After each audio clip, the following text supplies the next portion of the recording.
Welcome to the Great African Leadership Series, where we feature great inspirational speeches and quotes from African leaders. We need a borderless continent. We need a continent with one currency.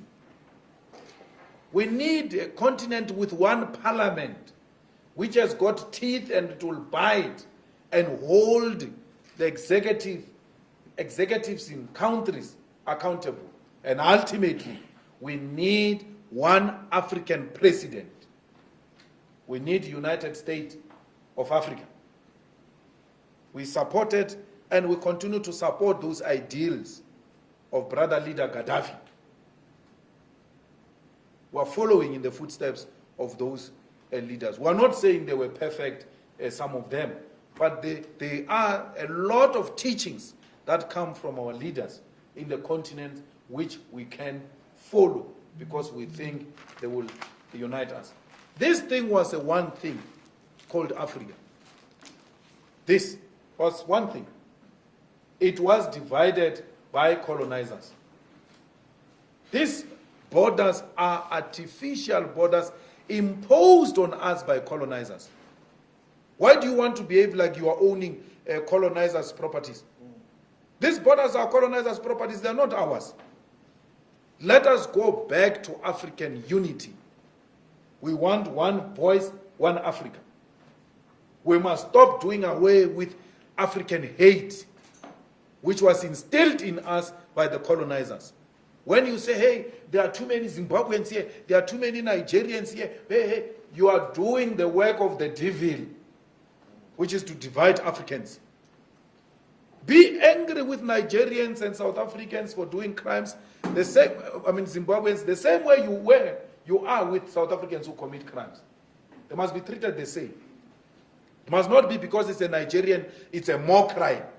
If a Nigerian kills a person, that killing is twice. As if the murder by South African is lesser than a Nigerian murder. It's wrong. Crime is crime. Let's deal with it as crime. When it is a white person in South Africa, undocumented, he's called an investor. Not only a white person, including Indians and Chinese.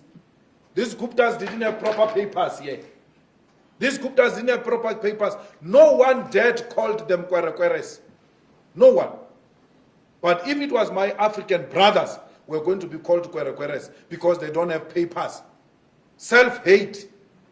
It must come to an end. If it means making the EFF lose votes for that, let it lose votes. Lose votes on principle. Not on political expediency of wanting to appeal. This country belongs to Africans in the same way Nigeria belongs to South Africans. Nigeria is South Africa, South Africa is Nigeria. We are Zimbabweans. We need to do away with this nonsensical idea that was imposed on us by colonizers, by Theresa May ancestors, that we must dislike each other. We must do away with that. Theresa May is coming here to make sure that we continue to hate each other.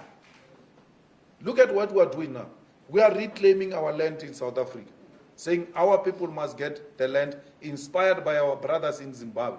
Namibia is following. Let the whole of African continent follow and reclaim our land. That's how we are going to gain our independence. And through the ownership of the continental land, we shall then have a true one South Africa. We are unable to unite because we are divided along colonial lines, Francophones and Anglophones. We need to do away with that.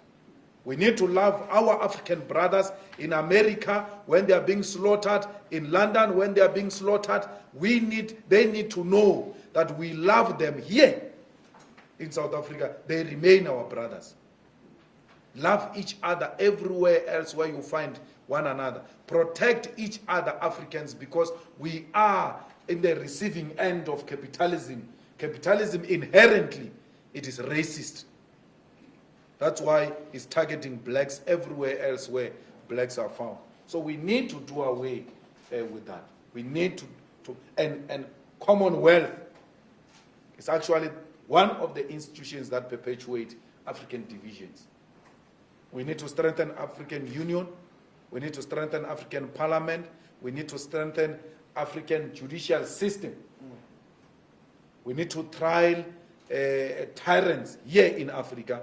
We need to trial and jail dictators here in Africa through our own African judicial system. We can do it. We don't need imperialists to come and tell us how we can conduct our affairs in this continent. For that we shall be hated. But let us be killed and hated for what we stand for. We must not be scared to die for the things that we stand for. That's what we represent. That's what we stand for. And not being scared to die. I saw a Muruti that Kenneth Mishwe say, Malema is always surrendered by bodyguards and all that. Not being scared to die doesn't mean you must live a reckless life. Because any leader that lives a reckless life and doesn't protect himself, that leader will compromise the revolution. We need to protect our leadership. But if death comes, Malema must not ask for forgiveness. Malema must tell them, kill me, dog. That's what we are here to do. Kill me. Kill me for what I represent. Those should be the last words when you die as a revolutionary. Die with your boots on. Die not apologizing, because the enemy one day will tell the story of your life and they will say these were the last words. The last words of a revolutionary must inspire generations to come to continue the fight for a total economic emancipation of the African continent. Thank you very much. And share this video with friends and family to support the channel.